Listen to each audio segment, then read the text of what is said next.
Well, many of us have thought about cosmetic surgery, but somehow we find a reason to put it off. Well, today we have invited some of our viewers to chat candidly with one of our sponsors, Dr. Patti Flint, and hopefully get you excited enough to make that phone call. Welcome, ladies, to the show. Dr. Flint, welcome back. Thanks, Andy. So you guys, thank you very much for coming on the show and talking in front of all of our viewers. And this is Anna and Christy. Anna, we'll start with you. Have you ever thought about plastic surgery? And if so, what? And why haven't you done it? You know, I have thought of it in the past, mainly more so on the inner thighs. I've always been a very athletic person, and with age and having my little guy, I noticed that gravity's pulled down my thighs a little bit, so I was kind of looking more so towards the inner thigh. Is that something that you can do, Dr. Flint? Yes, absolutely. It's a common area of concern for a lot of women.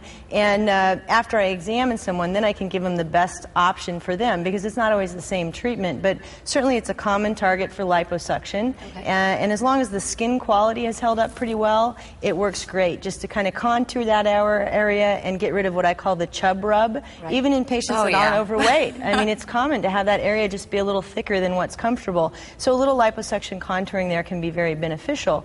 And then for my patients that have gone through massive weight loss, they tend to have a lot of extra skin in the area as well. And then I do a more formal thigh lift. We're actually tightening up the skin. I call it the pantyhose maneuver, where you stand in the mirror and pull the skin up. Great. That's what a thigh lift corrects. So once I examine, I can tell you which option would be best for you. Excellent. Now, Anna, have you said you used to be active. Are you still pretty active? I am. With a little guy. I swam for many years, and, your body, when you stop kind of doing what you used to do all the time, then definitely takes a little bit of a change. But it's mainly the inner thigh area, just, kind of that extra skin that I'd like to kind of get rid of. So.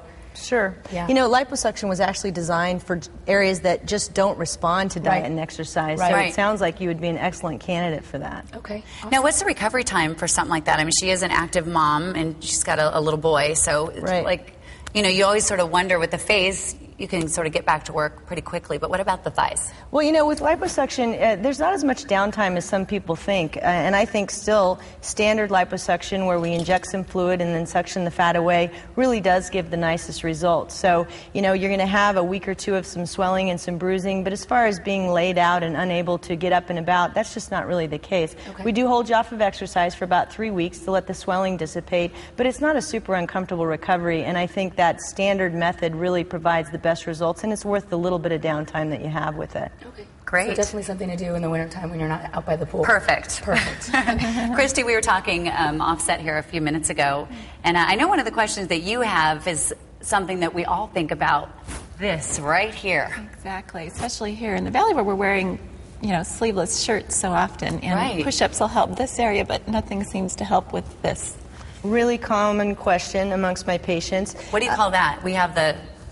You have a name for this. Do you have a name for this? Well, I call it the third and fourth breast, particularly when we're talking about this area in our armpit that shows out of tank tops and swimwear and evening gowns. And it's multifactorial. Part of it has to do with aging. Gravity takes the naturally occurring fat that lives up in our armpit in youth and starts to pull it down and forward, and it can be cumbersome and bulky. And then some women actually have what's called axillary breast tissue, which from early in development, they have breast tissue that extends up into their axillary region.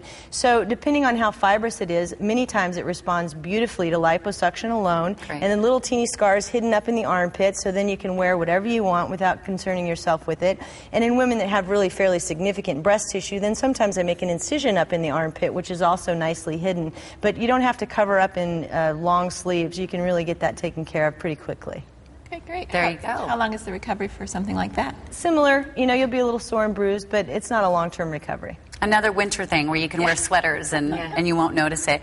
Right. I'm amazed that, I had no idea that there was a surgery for it, that there was a name for it. Right. No, it's common. I mean, most women do face that, particularly after they get out of their 30s. So we see it all the time. It's easy to treat. Isn't that the answer we were looking for? It is. That it's easy to treat. Exactly. Good to know there's a solution. Anna, Christy, thank you so much. And Dr. Flint, again, thank you very much for coming on. Andy. Thank you for having me. And helping us all out with all of our questions about how we can look and feel a lot better. All right, well, if you would like to see Dr. Patti Flint, and I highly recommend it, there is her information on the screen for you. She has 2 locations, one location in Scottsdale, another one in Mesa, or you can find her online at pattyflintmd.com. You can also give her a call at 877-91-FLINT. And again, we want to mention that Dr. Patti Flint is a sponsor of Sonoran Living Life.